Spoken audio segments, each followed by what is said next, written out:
स्वागत है दोस्तों आपका अपने चैनल केसीएल ट्यूटोरियल में। और आज हम डिस्कस करने जा रहे हैं यूनिट नंबर 4। जी यहाँ पे गलती से यूनिट नंबर 3 लिखा हुआ है। यूनिट नंबर 4 डिस्कस करने जा रहे हैं जो कि हमारा सब्जेक्ट है एनडीडीएस। यूनिट नंबर 3 तक हम लोग खत्म कर चुके हैं और आज का जो चैप्टर है, आज जो सब्जेक्ट है वो टारगेटेड ड्रग डिलीवरी सिस्टम। चलिए इसको स्टार्ट करेंगे, हम इसके बारे में बात करेंगे क्या होते हैं। चलिए चैप्टर को शुरू करते हैं। सबसे पहले शुरू करने से पहले आप सिलेबस देख लीजिए, आपका सामने जो सिलेबस है वो क्या है सिलेबस। ठीक है, सिलेबस देखने के बाद चलिए शुरू करते हैं हम लोग टॉपिक नंबर 1। पहले बात करेंगे डेफिनेशन की कि क्या होता है टारगेटेड ड्रग डिलीवरी सिस्टम। दोस्तों इसका डेफिनेशन को अगर हम डिस्कस करना चाहे तो हम ये समझ ले, पहले डेफिनेशन समझिए। Targeted drug delivery system is a special form of drug delivery system where the medicament is selectively targeted or delivered only its site of action or absorption and not the target organs or tissues। देखो इसको समझने से पहले एक चीज समझिए। मैं आपसे एक सवाल पूछता हूं, हमें इस सवाल का जवाब दीजिए कि किसी भी दवा का साइड इफेक्ट क्यों होता है। साइड इफेक्ट मतलब क्या होता है? देखिए, एक होता है एडवर्स इफेक्ट, एक होता है साइड इफेक्ट। एडवर्स इफेक्ट जो उस दवा का नुकसान है, और साइड इफेक्ट नुकसान नहीं होता, कुछ फायदे भी होते हैं कुछ नुकसान भी होते हैं। जैसे कि एक हम खाते हैं दवा लेवोसिट्रिजिन। लेवोसिट्रिजिन एंटी एलर्जिक ड्रग है, लेकिन उसका साइड इफेक्ट क्या है? आपको नींद आती है। अब जिस व्यक्ति को नींद ना आ रही हो, अगर वो लेवोसिट्रिजिन खा ले तो उसको नींद आ जाएगी, तो वो उसके लिए साइड इफेक्ट नुकसानदायक तो नहीं हुआ, उसके लिए फायदेमंद हुआ। यानी साइड इफेक्ट का मतलब क्या है? किसी दवा का कोई और असर आना। अब ये क्यों होता है मैं ऑलरेडी आपको पढ़ा चुका, अगर आप मेरे साथ पढ़ाई कर रहे हैं बहुत दिनों से तो आपको कॉन्सेप्ट क्लियर होगा क्यों कहते हैं। एक जो हमारी बॉडी है वो करोड़ों रिसेप्टर से मिलकर बनी। बॉडी में करोड़ों रिसेप्टर्स होते हैं प्रोटीन की। कोई भी ड्रग जो है वो अपने ही रिसेप्टर से बाइंड करती है, और बहुत से रिसेप्टर का जो दोस्तों शेप होता है वो कई दूसरे रिसेप्टर से मैच करता है। जब हमारी बॉडी में ड्रग जाता है, वो हमारी बॉडी में जाके ब्लड पहुंचता है तो पूरे बॉडी में सर्कुलेट होता है, और वो अपने ही रिसेप्टर से लॉक एंड की मॉडल की तरह बाइंड करके वहां पे रिएक्शन करता है। लेकिन अगर वो ड्रग उन रिसेप्टर से भी बाइंड कर सकता है जो रिसेप्टर अपने रियल रिसेप्टर से कुछ मिलते जुलते, पूरी तरह से बाइंड नहीं करेगा लेकिन थोड़ा बहुत बाइंड कर सकता है जो मिलते जुलते रिसेप्टर है। तो उसी वजह से जब ड्रग किसी दूसरे रिसेप्टर से बाइंड करेगा जो कि मिलता जुलता है, तो वहां पे भी कुछ ना कुछ एक्शन देगा। तो वो जो एक्शन आ रहा है जिसे हम नहीं चाहते थे, this is called side effect. इसको इस तरह समझिए, मैं एक छोटी सी कहानी बना के आपको पूरा चैप्टर खत्म करूंगा कि जब लक्ष्मण जी को शक्ति लगी और उनको वैद्य ने कहा, सुसेन वैद्य ने, कि जाओ हिमालय। वो लंका से हिमालय गए, उनसे कहा कि जाइए हिमालय पे, वहां पे एक जड़ी बूटी है संजीवनी बूटी, उसको लेके आएंगे। अब हनुमान जी जाते, वहां संजीवनी बूटी का पेड़ उखाड़ते और लेके चले आते, आसानी से काम हो जाता। लेकिन उन्होंने क्या किया, उनको नहीं समझ में आया, वो पूरा का पूरा पहाड़ उठा लाया, उस पहाड़ पे ढेर सारी जड़ी बूटियां थी। तो जो संजीवनी बूटी का काम था वो उनके लिए मेन ड्रग काम हो गया, और बाकी जो जड़ी बूटियां आ गई वो जड़ी बूटी खराब नहीं थी।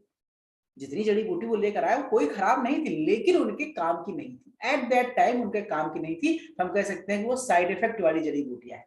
उसी तरह से हमारी बॉडी में जो एक्चुअल असर आना चाहिए, जो हम चाहते हैं, उसके अलावा जो अनवांटेड असर आते हैं वो साइड इफेक्ट होते हैं। और मैंने आपको बताया कि ऐसा क्यों होता है, क्योंकि वो ड्रग अपने रिसेप्टर के बाइंड करने के अलावा किसी और रिसेप्टर पे भी बाइंड कर सकता है और उसका भी असर आ जाता है। तो जो हम चैप्टर पढ़ने जा रहे हैं टारगेटेड ड्रग डिलीवरी सिस्टम, इसका मेन फोकस समझिए। इसका मेन फोकस ये है कि हमको अपने उसी रिसेप्टर से ड्रग को बाइंड करवाना है जहां हमें चाहिए। उससे मिलने जुलने वाले भी किसी रिसेप्टर से हमें ड्रग को बाइंड नहीं कराना है, एनी हाउ, किसी भी कंडीशन में। अब उसके लिए हमें स्पेशल टेक्निक इस्तेमाल करनी पड़ेगी, ड्रग में कुछ मॉडिफिकेशन इस्तेमाल करना पड़ेगा, रिसेप्टर को थोड़ा सा और मॉडिफाई करना पड़ेगा कि वो अपने ही रिसेप्टर से बाइंड करे। ये जो सारी टेक्नोलॉजी है ना, कि ड्रग को अपने रिसेप्टर से बाइंड करे, किसी और रिसेप्टर पर ना बाइंड कर पाए, इसी को कहते हैं targeted drug delivery system. Concept आप समझ गए होंगे, आपके सामने डेफिनेशन है, आप इसको लिख लीजिए। चलिए आगे बात करते हैं। It is the method of delivering medication to patient in a manner that increase the concentration of medication in the same part of the body. जो भाई होता क्या है कि जब हनुमान जी पूरा पहाड़ ले आए और एक छोटी जड़ी बूटी लाते तो ज्यादा मेहनत लगा ना पहाड़ उठाने में, भाई जड़ी बूटी लाते लाद के रख चल देते, कम मेहनत लगती। लेकिन पूरा पहाड़ ला ज्यादा मेहनत। उसी तरह से हमारी बॉडी में जब हमारा कोई ड्रग अपने रिसेप्टर के अलावा कहीं और भी बाइंड करता है तो वेस्टेज ही तो है, ज्यादा कंसंट्रेशन ऑफ ड्रग हमको चाहिए होता है। लेकिन अगर हम ड्रग को टारगेटेड ड्रग डिलीवरी सिस्टम करते हैं दोस्तों, तो ड्रग क्या होगा, उसका कंसंट्रेशन भी कम लगेगा, ज्यादा मेहनत नहीं लगेगी, ड्रग का फायदा है। और जो टारगेटेड ड्रग डिलीवरी सिस्टम है seeks to concentrate the medication in the tissue of interesting, यानी जहां पे जिस टिश्यू पे हमको बाइंड करना है वहीं पे बाइंड करेगा, अनरिलेवेंट टिश्यू को बाइंड नहीं करेगा, यानी कुल मिला के ये साइड इफेक्ट को कम करेगा और एफिकेसी को बढ़ाएगा। नाम से आपको लग रहा है ये हो गया डेफिनेशन। मेरे ख्याल से कॉन्सेप्ट आप समझ गए होंगे कि क्या मतलब है टारगेटेड ड्रग डिलीवरी सिस्टम। चलिए दोस्तों आगे बढ़ते हैं हम लोग, चलिए आगे बढ़ते हैं, यहाँ पे हम देखते हैं नेक्स्ट टॉपिक इस पे डिस्कस करते हैं, ये क्या है। देखिए अगला है आइडियल कैरेक्टरिस्टिक, यानी कि अगर आपका, इससे पहले हम कुछ और टॉपिक देख लेते हैं, ठीक है, कि हमें जो टारगेटेड ड्रग डिलीवरी सिस्टम है कैसे करते हैं, किस तरीके से हम उसको अचीव कर सकते हैं। तो उसको अचीव करने के दोस्तों कई तरीके हैं। एक्टिव साइट्स का हम बेड बना लें, कैपिलरी बेड, उसके थ्रू पहुंचा दें, अभी मैं आगे डिस्कस करूंगा डिटेल में, ठीक है। स्पेसिफिक सेल, यानी जिस सेल पे बाइंड करना उस सेल को हम मार्क कर दें, मार्कर के इस्तेमाल से उसको मार्क कर दें ताकि जाके वहीं पे बाइंड करें, जैसे कैंसर में ट्यूमर सेल्स होते हैं, या स्पेसिफिक ऑर्गन के हिसाब से हम बात करें। तो इसका ऑब्जेक्टिव क्या है, ऑब्जेक्टिव बस यही है कि फार्माकोलॉजिकल रिस्पांस मैक्सिमम आए और डिजायर्ड आए जो हमें चाहिए, उसके अलावा कहीं ना आए और सिर्फ अपने रिसेप्टर से ही बाइंड करें। ये हमारा बेसिकली हमारा एम है। आगे बात कर लेते हैं क्यों करते हैं ड्रग टारगेटिंग। भाई मेरा ख्याल से आपको कॉन्सेप्ट समझ में आ गया होगा कि हम क्यों करते हैं ड्रग टारगेटिंग दोस्तों। तो इसके पीछे देखो सिंपल सा रीजन है, आपको मैं ऑलरेडी समझा चुका हूं कि क्यों हम लोग करते हैं ड्रग टारगेटिंग। तो उसमें देखिए पहला क्या है कि भाई आपको प्रिवेंशन ऑफ डिजीज के लिए ट्रीटमेंट करना है। जो ड्रग फार्माकोलॉजिकली इनस्टेबल हो रहे हैं, जिनका मेटाबॉलिज्म हाई है, एब्जॉर्प्शन लो है, बायोअवेलेबिलिटी बहुत कम है, ऐसे ड्रग के लिए अगर हम ड्रग टारगेटिंग करेंगे तो हम कम कंसंट्रेशन में ही अपने ड्रग को वहां तक पहुंचा सकते हैं जहां पे हम चाहते हैं। ठीक है दोस्तों, चलिए आगे हम डिस्कस कर लेते हैं, कुछ नया टॉपिक है। अगला है हमारा आइडियल कैरेक्टरिस्टिक। अगर हम कोई ड्रग बना रहे हैं जो कैसा है, जो टीडीडीएस है, तो उसमें क्या कैरेक्टरिस्टिक होगा, सिंपल सी बात है, आप खुद से ले सकते हैं कि वो नॉन टॉक्सिक होना चाहिए, बायोकम्पैटिबल होना चाहिए, बायोडिग्रेडेबल, यानी जो पॉलीमर इस्तेमाल कर रहे हैं वो पॉलीमर बॉडी में जाकर एक्स्ट्रा नुकसान ना करे, वो हमारी बॉडी में डाइजेस्ट हो जाए, ठीक है, और फिजियोकेमिकल स्टेबिलिटी होनी चाहिए। इसके बाद क्या होता है, अब आगे और कौन सा एक्शन है, controllable and predictable rate of disease, यानी उसमें जो पॉलीमर यूज कर रहे हैं उसमें प्रॉपर्टी ऐसी होनी चाहिए कि उसका रेट ऑफ कंट्रोल प्रेडिक्टेबल हो, जिसको हम कैलकुलेट कर सके। और दूसरी बात वो ऐसा होना चाहिए दोस्तों जिसको हम कंट्रोल कर सके, जिस रेट से चाहे फर्स्ट ऑर्डर सेकंड ऑर्डर जो रेट ऑफ रिएक्शन चाहे वो अपने हिसाब से बना सके, ठीक है। Drug reduce may not affect the drug action, जो ड्रग अगर रिलीज है उससे एक्शन में कोई खास फर्क ना पड़े। ड्रग रिलीज का थेरेपेटिक अमाउंट आप कंट्रोल कर सके, ड्रग का लीकेज आप कंट्रोल कर सके, कैरियर जो आप यूज कर रहे हैं उसको आप मार्क कर सके बायोडिग्रेडेबली, ठीक है। ये सारी चीजें हमारा आइडियल कैरेक्टरिस्टिक होनी चाहिए उस टारगेटेड ड्रग डिलीवरी सिस्टम। चलिए आगे हम बात कर लेते हैं इसका एडवांटेज, क्या क्या एडवांटेज होते हैं दोस्तों। तो एडवांटेज डिस्कस कर लेते हैं यहाँ पे। तो चलिए एडवांटेज है, पहला एडवांटेज है कि क्या क्या फायदे होते हैं अगर हम टीडीएस भाई कन्वेंशनल इस्तेमाल करने पे, मैं आपको समझा दे पहले तो उसमें साइड इफेक्ट बहुत ज्यादा आएंगे। इसका इस्तेमाल करने पे ड्रग कंसंट्रेशन कम लगेगा, ड्रग का मिसयूज कम होगा, आपका आपका जो ड्रग का साइड इफेक्ट है वो कम से कम होगा, एफिकेसी कई गुना बढ़ेगी। ये सब इसके एडवांटेज। चलिए पॉइंट वाइज देख लेते हैं। ड्रग एडमिनिस्ट्रेशन प्रोटोकॉल में भी सिंप्लीफाइड, नहीं ड्रग का प्रोटोकॉल एकदम सिंपल है, वो जाए रिसेप्टर से बाइंड करेगा, एक्शन करेगा, रिलीज होगा, बस उसमें और कोई कॉम्प्लिकेशन नहीं है। टॉक्सिसिटी रिड्यूस होगी क्योंकि साइड इफेक्ट कम कर रहे हैं, रिसेप्टर से कम बाइंड कर रहा है, बाकी रिसेप्टर से टॉक्सिसिटी कम हो जाएगी। जो ड्रग हम एडमिनिस्टर कर रहे हैं उसमें हम आसानी छोटे डोज में भी काम कर सकते हैं क्योंकि बाकी डोज जो वेस्ट हो रहा था वो नहीं है, यानी हनुमान जी को पूरा पहाड़ नहीं उठाना पड़ेगा। अगर वो कोई बता दे कि भैया यही संजीवनी बूटी है तो वो छोटा सा उठाएंगे और जल्दी पहुंच जाएंगे, उनको तो टाइम भी नहीं लगेगा लाने में, ठीक है। आगे देख लेते हैं। जो हेपेटिक फर्स्ट पास मेटाबॉलिज्म है वो भी अवॉइड हो जाएगा आसानी से, एब्जॉर्प्शन बढ़ेगा मॉलिक्यूल ड्रग का, ठीक है। इसके साथ साथ less compare to conventional drug delivery, जो डोजेज है वो कम लगेंगे। जो 500 मिलीग्राम टैबलेट आप खाते थे पुराने वाले में, आप हो सकता है 50 मिलीग्राम ही खाएंगे और आपका काम होगा। इसमें कोई भी प्लाज्मा कंसंट्रेशन में पीक नहीं आता है कि बहुत पीक आएगा फिर डाउनफॉल होगा, ऐसा नहीं होगा। और सेलेक्टिव टारगेटिंग होती है सेल पे, जिस सेल पे आप चाहते हैं सिर्फ उसी सेल पे ड्रग आपका पहुंचेगा और वहां पे आपका ड्रग एक्शन करेगा। कुछ डिसएडवांटेज भी हो सकते हैं जैसे कि रैपिड क्लियरेंस है, बहुत जल्दी ड्रग बाइंड करेगा और बहुत जल्दी रिलीज होगा, तो बॉडी में एक्शन का बहुत जल्दी खत्म हो जाएगा अगर उसको हमने कंट्रोल नहीं किया तो। इम्यून रिएक्शन हो सकते हैं कुछ, अगर ड्रग हमने कैरियर सिस्टम दिया, जो कैरियर है हो सकता है वो कैरियर हमारी बॉडी में सूट ना करे, हमारी बॉडी में एडजस्ट ना करे वो पॉलीमर, हमको कुछ इम्यूनो दिक्कत यानी कुछ इम्यूनोजेनिक रिएक्शंस हो सकते हैं, एलर्जिक रिएक्शंस हो सकते हैं। Insufficient localization of target system into tumour cell, हो सकता है कि ट्यूमर सेल जितने हमारे बॉडी में है सबको रिकॉग्नाइज नहीं किया और कुछ ट्यूमर सेल पे बाइंड किया, तो पूरी तरह से हमारी बॉडी में कैंसर भी ठीक नहीं होगा अगर वो सारे ट्यूमर से बाइंड नहीं करेगा तो। Diffusion redistribution of release drug, ये हो सकता है राइट। जो ड्रग है वो रिडिस्ट्रीब्यूट हो सकता है, जहां पहुंचा फिर वहां से डिस्ट्रीब्यूट हो गया, तो अपने टारगेट साइट पे हो सकता है कम पहुंचे, ठीक है। या इसको बनाने के लिए, स्टोर करने के लिए हमको एक स्किल पर्सन चाहिए, कोई भी नॉर्मल लोग इसको नहीं बना सकते, ठीक है। टॉक्सिसिटी रिड्यूस कर सकता है, ये चीजें कुछ यहाँ पे है। और इसको मेंटेन करने के लिए सुपर कंडीशन चाहिए, 4 डिग्री सेल्सियस स्टोर करना है, थोड़ा सा इसमें खर्चा आ सकता है क्योंकि आपको फ्रीजर वगैरह मेंटेन करना पड़ेगा, ठीक है। अब हम बात करते हैं कैरियर या मार्कर। देखिए कैरियर और मार्कर क्या है, मैं फिर से कहानी पे जाता हूँ। जैसे सुसेन वैद्य ने हनुमान जी से कहा कि जाओ संजीवनी बूटी ले आओ, अगर उन्होंने बता दिया होता संजीवनी बूटी पे कि वो इस कलर का है, उसमें इस रंग की लाइट जलेगी, उसका पत्ती ऐसे होगा, फूल ऐसा होगा, तो हो सकता है उनको लाने में ज्यादा आसानी। उन्होंने कहा नहीं, उन्होंने कहा बस चले जाओ। अब उसको ढेर सारी जड़ी बूटी हो, क्या पहचाने कौन सा, पूरा उठा ले। तो मार्कर का मतलब है कि जिस चीज को आपको चाहिए उस पर हम निशान लगा दें, मार्क कर दें। मार्कर मतलब मार्क कर दें। जैसे एक दुकान, एक जगह जाइए, 100 बोरी आलू रखा है, आपसे कहूँ 1 बोरी आलू ले आओ, जिस बोरी को मैं कहूँ वो वाली बोरी ले आओ, उस पर मैंने नंबर लिख दिया, नंबर 52, 54, 57 ऐसे करके नंबर लिख दिया 100 तक 100 बोरी में। अब आपसे कहूँ कि बोरी नंबर 21 ले आओ, बोरी नंबर 32 ले आओ, उसमें लिखा है, आप आसानी से ले आएंगे। तो जो लिखा है वो मार्कर है, उसी को मार्कर कहते हैं। उसी तरह से जिस पर्टिकुलर रिसेप्टर पे, जिस पर्टिकुलर टारगेट पे हमको अपने ड्रग को पहचानना है, अगर उस ड्रग पे हम कोई मार्कर लगा दे, कोई ऐसा निशान लगा दे या कुछ ऐसा मॉडिफिकेशन कर दें कि ड्रग हमारा आसानी से वहीं पहुंचे जहां हम पहुंचाना चाहते हैं, तो इसी को कैरियर या मार्कर कहते हैं। मेरे ख्याल से कॉन्सेप्ट आपका क्लियर हो गया होगा कि टारगेटेड यूनिवर्सिटी में कैरियर सिस्टम या मार्कर सिस्टम का इस्तेमाल करके हम इसको बहुत आसानी से अचीव कर सकते हैं। ये कैरियर या मार्कर कुछ मॉलिक्यूल्स हो सकते हैं, पॉलीमर्स हो सकते हैं, या कोई केमिकल्स हो सकते हैं। बेसिकली कौन कौन से कैरियर या बायोमार्कर्स हमारी हम लोग यूज करते हैं टीडीएस में, ये कुल 6 है। पहला है पॉलीमर्स इस्तेमाल करते हैं, दूसरा माइक्रो कैप्सूल्स इस्तेमाल करते हैं, माइक्रो पार्टिकल्स इस्तेमाल करते हैं, लाइपोप्रोटीन्स इस्तेमाल करते हैं, लाइपोसोम्स इस्तेमाल करते हैं, और माइसेलीज इस्तेमाल करते हैं। इन सब के बारे में डिस्कस करेंगे, लेकिन यहाँ पे आप इन 6 का नाम लिखिए कि ये सारे 6 मार्कर का इस्तेमाल हम करते हैं, ठीक है दोस्तों। चलिए आगे बढ़ते हैं हम लोग। मार्कर्स के बाद हम लोग आते हैं, ठीक है। ये बहुत तेज तेज भाग रहा है भैया, धीरे धीरे भागो, बच्चों को पढ़ाना है हमको, ठीक है। अब हम बात करते हैं स्ट्रेटजी। कौन कौन सी ऐसी स्ट्रेटजी है, किन किन तरीकों से हम ड्रग को टारगेट कर सकते हैं, ओके। तो इसमें कई टेक्निक है, 6-7 टेक्निक है। मैं सबको टेक्निक को हिंदी में आपको एक्सप्लेन करूंगा आसान भाषा में, फिर उसको आप इसको थ्योरी समझिएगा। पहला है पैसिव टारगेटिंग। देखिए पैसिव टारगेटिंग वही पुराना सिस्टम जो पहले होता था। पहले क्या होता था कि आप उसमें क्या करिए कि आप किसी भी ड्रग को खा लीजिए, वो ड्रग हमारी बॉडी में जाएगा, ड्रग बॉडी में जाने के बाद हमारे पर्टिकुलर रिसेप्टर जाएगा, खुद ही बाइंड हो जाएगा, क्योंकि हमारा जो ड्रग है वो रिसेप्टर है, वो लॉक एंड की मॉडल की तरह है, वो अपने रिसेप्टर से जाके खुद ही बाइंड करेगा, क्योंकि वो लॉक एंड की तरह है। सभी ताले पे सब चाबी नहीं लगेगी, उसकी अपनी चाबी लगेगी। तो लॉक एंड की मॉडल क्या है, वो पैसिव टारगेटिंग, जो पुराना सिस्टम कि ऑटोमेटिक ड्रग अपने रिसेप्टर से ही बाइंड करेगा, 2-4 जगह अपने से एक्स्ट्रा बाइंड कर गया तो साइड इफेक्ट चलने दो, कोई दिक्कत नहीं है, ये पुराना सिस्टम।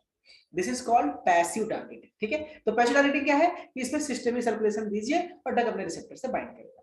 अब हम बात करते हैं दूसरा, इस पे आते हैं दूसरे नंबर पे इनवर्स टारगेटिंग। इसको समझिए, इसको समझिए। जैसे पहला था पैसिव टारगेटिंग, हमने हनुमान जी को भेजा जड़ी बूटी ले आओ, हनुमान जी गए, उनको कुछ नहीं समझ में आया, वो सारी जड़ी बूटी उठा के ले आए, पैसिव टारगेटिंग। इनवर्स टारगेटिंग, अब मैं हनुमान जी से कहूं कि हनुमान जी वहां पे आप जाएंगे और आपको जो सजीवन बूटी है उसमें लाइट जलेगी, जिसमें लाइट जलेगी आप पहचान के लेते आना, यही हमारा आप पहचान, ये मार्कर है। अब हनुमान जी वहां पहुंचे, सभी में लाइट जल रही थी, जैसा कि हुआ था, रावण ने क्या किया था, सभी में लाइट जलवा दिया था। अब जब सारी लाइट जल रही थी, हनुमान जी कंफ्यूज हो गए, वो पूरा उठा लाए। This is the passive. अब इनवर्स का मतलब क्या है, इनवर्स का मतलब क्या है, हनुमान जी गए, अब क्या किया जाए, कोई ऐसा चमत्कार हो जाए कि सिर्फ वही लाइट जले जिसमें संजीवनी बूटी है, और जिसमें संजीवनी बूटी के अलावा जो बाकी जड़ी बूटियां हैं उसमें लाइट ना जले। हनुमान जी तुरंत लपक के जाएंगे, देखेंगे अरे बाप रे यहाँ लाइट जल रही है, संजीवनी बूटी है, उठाओ, जय श्री राम, चल दिए। ये इनवर्स टारगेटिंग मतलब समझे, मतलब ये कि हमारी बॉडी में जितने भी उससे मिलते जुलते रिसेप्टर है, मान लीजिए कोई मेडिसिन हम दे रहे हैं और उस मेडिसिन से मिलते जुलते ढेर सारे रिसेप्टर है, तो हम क्या कर सकते हैं कि बाकी सभी रिसेप्टर को ब्लॉक कर दे, बाकी सभी रिसेप्टर को ब्लॉक कर दे, यानी बाकी जड़ी बूटियों की लाइट बंद कर दिए। तो बाकी सभी रिसेप्टर्स की हमने क्या किया, ब्लॉक कर दिया, तो बचेगा वही रिसेप्टर जिसको हम चाहिए। अब ड्रग ऑटोमेटिक घूमते घूमते घूमते घूमते जाएगा, मटकते मटकते, और अपने ही रिसेप्टर से बाइंड करेगा। क्यों? क्योंकि बाकी रिसेप्टर जो मिलते जुलते थे, जहां वो बाइंड कर सकता था, हमने ब्लॉक कर दिया। ठीक है, this is called inverse targeting. इसमें क्या होता है, बेसिकली आरईएस सिस्टम काम करता है, यानी रेटिकुलो एंडोथेलियल सिस्टम। इसमें क्या होते हैं, इसमें हम जो ड्रग्स होते हैं उनको जो हम देने से पहले कोलॉइड्स देते हैं। जो कोलॉइड्स होते हैं वो कोलॉइडल जाके उससे मिलते जुलते सभी रिसेप्टर को पहले से ही ब्लॉक करते हैं। अब जो ड्रग है वो अपने ही रिसेप्टर से बाइंड करेगा। ये टारगेटिंग है, ये अप्रोच है, और इस अप्रोच को हम लोग इनवर्स टारगेटिंग अप्रोच कहते हैं। ठीक है दोस्तों, मेरे ख्याल से ये कॉन्सेप्ट आप समझ गए होंगे। अब आप ये नोट्स आपके सामने खुद लिखिए यार, बच्चे बड़े हो गए, फाइनल ईयर में आ गए। चलिए आगे बात करते हैं तीसरे मेथड की, एक्टिव टारगेटिंग। अब एक्टिव टारगेटिंग का मतलब क्या होता है कि हमें कुछ ऐसा करना है, हमको इतना हनुमान जी को सिखा के भेजना है कि भले सब में लाइट जलती रहे, आप कंफ्यूज नहीं होंगे। आपको अपना वाला ही पहचानना है, अपना संजीवनी बूटी ही पहचानना है। यही है एक्टिव। एक्टिव का मतलब उसको हम इतना मॉडिफाई कर दे, ड्रग को इतना मॉडिफाई कर दे, रिसेप्टर को इतना मॉडिफाई कर दे कि ड्रग रिसेप्टर से ही बाइंड हो अपने वाले से। यानी हनुमान जी कितना भी सिखा दो कि वो संजीवन बूटी ही पहचाने, भले कोई कितना माया जाल फैला दे। तो in this approach carrier system bearing drug research, इस पे एक साथ में कैरियर जाता है। यानी हम हनुमान जी के साथ एक नक्शा देते कि भैया ये नक्शा है, इस नक्शे में मिला लेना, सारी प्रॉपर्टी मैच करे तो उठा लाना। यानी हम उनको कुछ कैरियर देके भेजे, उनको कुछ एक तरीका देके भेजे। तो इस बार हम ड्रग के साथ एक कैरियर भेजते हैं, वो कैरियर ड्रग को ले जाके अपने ही रिसेप्टर से बाइंड कराएगा, किसी और से नहीं बाइंड कराएगा। This is active targeting. Clear हो गया? पैसिव हो गया, इनवर्स हो गया, और एक्टिव की बात कर रहे हैं।